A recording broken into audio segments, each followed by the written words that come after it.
اعوذ باللہ من الشیطان الرجیم بسم اللہ الرحمن الرحیم اللہم صلی علی سیدنا و مولانا محمد وعلی آل سیدنا و مولانا محمد وبارک وسلم۔ جلد ششم، حکایت نمبر 58۔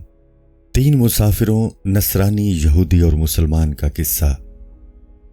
ایک سفر میں یہودی، نصرانی اور مسلمان ہم سفر بنے۔ راستے میں ان کو حلوہ ملا تو دونوں نے چالاکی سے مسلمان کو حلوے سے محروم کرنا چاہا۔ ان کی چالاکی اللہ کو پسند نہ آئی اور قدرت نے ایسا بندوبست کر دیا کہ حلوہ مسلمان کو ملا۔ بھولے مسلمان پر رحمت نازل ہوئی۔ اس قصے کا مطلب یہ ہے کہ زیادہ چالاکی کرنے سے بچو تاکہ کہیں آزمائش میں گرفتار نہ ہو جاؤ۔ ان تینوں کا ہم سفر بننا کچھ اس طرح کا تھا جیسے پنجرے میں بے جوڑ پرندے رکھے ہوئے ہوں یا قید خانہ میں مختلف اقسام کے آدمی یکجا ہو جاتے ہیں۔ یہی مثال اس دنیا میں عام انسانوں کی ہے۔ راستہ کھلنے پر پڑاؤ کے مسافر اپنی اپنی راہ اختیار کر لیتے ہیں یا پنجرا کھلنے سے پرندے اپنے ہم جنسوں کی طرف اڑ جاتے ہیں۔ ایسے پرندے وطن کے شوق میں پر پھیلائے ہوئے ہیں لیکن اڑنے کا راستہ نہیں ہے۔ انسان جو کہ راہ کے طالب ہیں، آنسو اور آہوں کے پر کھولے راہ کی تلاش میں ہوتے ہیں اور اللہ کی یاد میں پر کھولتے ہیں۔ جس طرف سے آنسو اور سوزش آئی، جب موقع ملا اسی طرف چلنا شروع کر دیتے ہیں۔ کچھ اپنے جسم کے اجزاء پر غور کر، کہاں کہاں سے آ کر تمہارے جسم کا جزو بنے ہیں۔ یہ اجزاء اپنے مرکز کی طرف منتقل ہونے کے منتظر رہتے ہیں۔ ایسا اسی وقت تک ہے جب تک حضرت حق کے سامنے پیش نہیں ہوتے۔ جب جلال خداوندی کی گرمی پڑے تو سب چیزیں عین حاضر ہو جائیں گی۔ جب یہ تینوں مسافر پڑاؤ پر پہنچے تو ایک مہمان نواز ان کے لیے حلوہ لایا۔ وہ اس لیے کہ وہ قرآن پاک کے اس فرمان سے واقف تھا، جب آپ صلی اللہ علیہ وآلہ وسلم سے میرے بندے میرے بارے میں پوچھے تو ان سے کہہ دو کہ میں تو ان کے نزدیک ہوں۔ وہ میزبان مسلمان تھا اور محض اللہ کی خوشنودی کی خاطر مسافروں کے لیے حلوہ لایا۔ یہودی اور عیسائی پیٹ سے پر تھے، اس لیے کہنے لگے کہ ہاں اس کو رکھ دیں، صبح کھائیں گے۔ مسلمان دن کے وقت روزے سے تھا، اسے بھوک لگی ہوئی تھی۔ اس نے کہا میں بھوکا ہوں، اسے تقسیم کر لیں کیونکہ میں سارا نہیں کھانا چاہتا۔ نفسانی غرض کے بغیر کی گئی تقسیم اچھی ہوتی ہے۔ انسان بھی اللہ کی ملک ہے، اگر وہ اپنے آپ کو اور اپنے افعال کو تقسیم کر لے، کچھ اللہ کے لیے اور کچھ لوگوں کے لیے، تو گویا وہ مشرک ہے۔ ان دونوں نے اس کی بات نہ مانی۔ ان کا مقصد تھا کہ مومن رات کو بھی بھوکا رہے، مجبوراً اسے ماننا پڑا۔ صبح اٹھ کر سب نے اپنے اپنے مسلک کے مطابق اللہ کو یاد کیا اور ایک دوسرے کی طرف رخ کر کے بیٹھ گئے۔ ایک بولا، ہر شخص اپنا اپنا خواب بیان کرے، جس کا خواب سب سے اچھا ہوگا وہی سارا حلوہ کھائے گا۔ جس کا خواب بہتر ہوگا اس کی عقل بھی بہتر ہوگی، یقیناً اس کی روح پر انوار ہوگی، اور ایسے بزرگ کی خدمت اور اپنا حصہ اسے کھلا دینا برکت کا سبب ہوگا۔ سب سے پہلے یہودی نے اپنا خواب سنایا۔ اس نے کہا کہ میں جا رہا تھا کہ راستے میں مجھے حضرت موسیٰ علیہ السلام مل گئے۔ میں ان کے ساتھ کوہ طور پر پہنچا تو اس قدر نور دیکھا کہ میں حضرت موسیٰ علیہ السلام اور کوہ طور اس میں چھپ گئے۔ اس نور کی تجلی سے کوہ طور کے 3 ٹکڑے ہو گئے۔ ایک ٹکڑا سمندر میں گرا تو اس کا زہر جیسا پانی شیریں ہو گیا۔ دوسرا ٹکڑا زمین پر دنس گیا تو اس میں سے ایک چشمہ پیدا ہو گیا جو بیماروں کے لیے صحت کا باعث تھا۔ تیسرا ٹکڑا اڑ کر خانہ کعبہ کے پاس پہنچ کر عرفات پہاڑ بن گیا۔ اب کوہ طور میں دوسرا تغیر شروع ہوا کہ حضرت موسیٰ علیہ السلام کے قدموں میں آسمان سے گرنے والے یخ کی طرح نرم ہو گیا۔ اس کے بعد میرے حواس درست ہوئے تو حضرت موسیٰ علیہ السلام اور کوہ طور کو اصل حالت میں دیکھا۔ اب یہ عجیب چیز دیکھی کہ کوہ طور کا دامن عجیب چیز سے پر ہے۔ ہر شخص کے ہاتھ میں حضرت موسیٰ علیہ السلام کا عصا اور اس کے بدن پر ان جیسا خرقہ ہے۔ وہ سب خرامہ خرامہ کوہ طور کی طرف جا رہے ہیں۔ حضرت موسیٰ علیہ السلام نے کوہ طور پر دعا کی تھی، اے خدا مجھے دکھا دے تو مردوں کو کس طرح زندہ کرے گا۔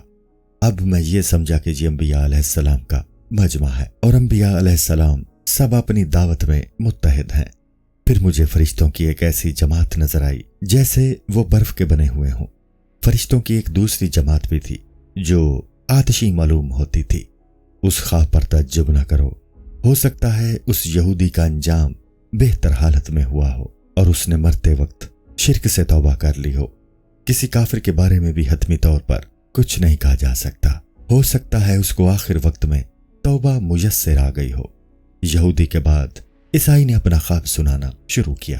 عیسائی نے یہ کہہ کر کہ سب جانتے ہیں کہ آسمان کی چیزیں زمین کی چیزوں سے افضل و اعلیٰ ہیں، میں حضرت عیسیٰ علیہ السلام کے ساتھ چوتھے آسمان پر تھا، اس لیے میں حلوہ کھانے کا زیادہ مستحق ہوں۔ جلد ششم، حکایت نمبر 59۔ اونٹ، بیل اور دمبا کا قصہ۔ جنہوں نے گھاس کا مٹھا پایا اور ہر ایک نے کھانا چاہا اور کہنا کہ جو ہم میں سب سے بوڑھا ہے وہ کھا لے۔ راستے پر چلتے ہوئے اونٹ، بیل اور دمبے نے گھاس کا ایک مٹھا پایا۔ دمبا بولا، اگر ہم اس کو بانٹیں گے تو کسی کا پیٹ بھی نہیں بھرے گا، اس لیے جو سب سے زیادہ عمر والا ہے وہ اسے کھا لے، کیونکہ حدیث بھی ہے کہ بڑوں کو مقدم رکھو۔ کمینوں کے اس دور میں بڑوں کو دو موقعوں پر آگے کرتے ہیں، یا تو جب کھانا بہت زیادہ گرم ہو کہ منہ جل جانے کا اندیشہ ہو، اور یا جب کسی خطرناک پل پر سے گزرنا ہو۔ اگر کوئی کسی بڑے کی خدمت کرتا ہے تو اس کی تہ میں اس کی کوئی فاسد غرض ہوتی ہے۔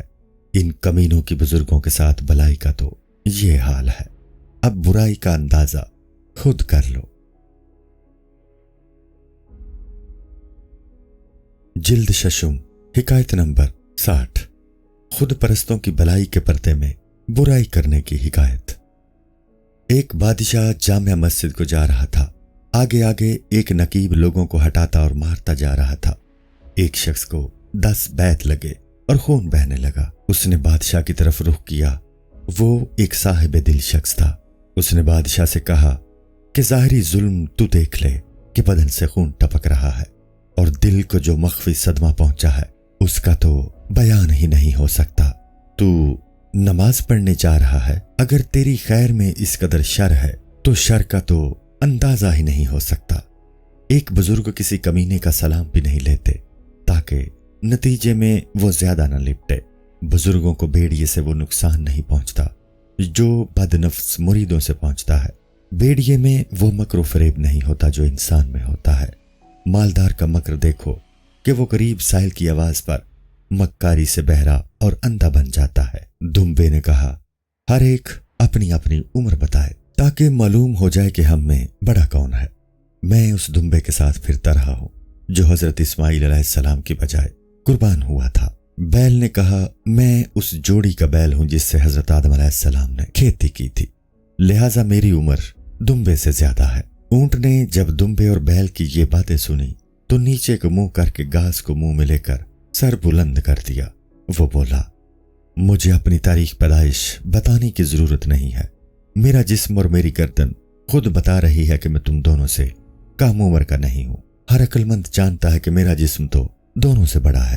سب جانتے ہیں کہ آسمان اپنی بلندی کی وجہ سے پست زمین سے بڑا ہے، آسمان میں زمین سے زیادہ عجائب ہیں، لہٰذا میرا خواب یقیناً یہودی کے خواب سے بڑا ہوا ہے۔ اب مسلمان نے کہا، اے میرے دوستو، میرے شاہ مصطفیٰ صلی اللہ علیہ وآلہ وسلم میرے سامنے آئے۔ مجھے حضور صلی اللہ علیہ وآلہ وسلم نے خواب میں فرمایا کہ تیرے ساتھی بہت عروج حاصل کر چکے ہیں اور تو ٹوٹے میں رہا، اس لیے تو اس ٹوٹے کو حلوہ کھا کر پورا کر لے۔ تم لوگوں نے آسمانوں پر فرشتوں سے ملاقات کا ذکر کیا، میں نے حضور صلی اللہ علیہ وآلہ وسلم کے حکم سے روٹی اور حلوہ کھا لیا ہے۔ تم خود بتاؤ، اگر تمہیں حضرت موسیٰ علیہ السلام اور حضرت عیسیٰ علیہ السلام کوئی حکم دیں تو تم لوگ سرکشی کر سکتے ہو؟ ہرگز نہیں۔ تو میں مسلمان ہو کر حضور صلی اللہ علیہ وآلہ وسلم کا حکم کیسے نہیں مانتا؟ تب دونوں نے جواب دیا کہ تیرا یہی خواب سچا ہے اور ہمارے سینکڑوں خوابوں سے بہتر ہے۔ یاد رکھو، انسان کو کبھی اپنی بڑھائی، بہادری یا ہنر کا مدعی نہیں ہونا چاہیے۔ انسان کے کام آنے والی چیزیں خدمت، عبادت اور اطاعت ہیں، جو کہ انسان کو اچھے اخلاق کا حامل بنانے والے ذرائع ہیں۔ اللہ نے ہمیں عبادت ہی کے لیے پیدا فرمایا ہے۔ سامری نے ہنرمندی دکھائی اور مردود بن گیا۔ روپیہ پیدا کرنے کے فن نے قارون کو زمین میں دنسا دیا۔ ابو جہل نے اپنا ہنر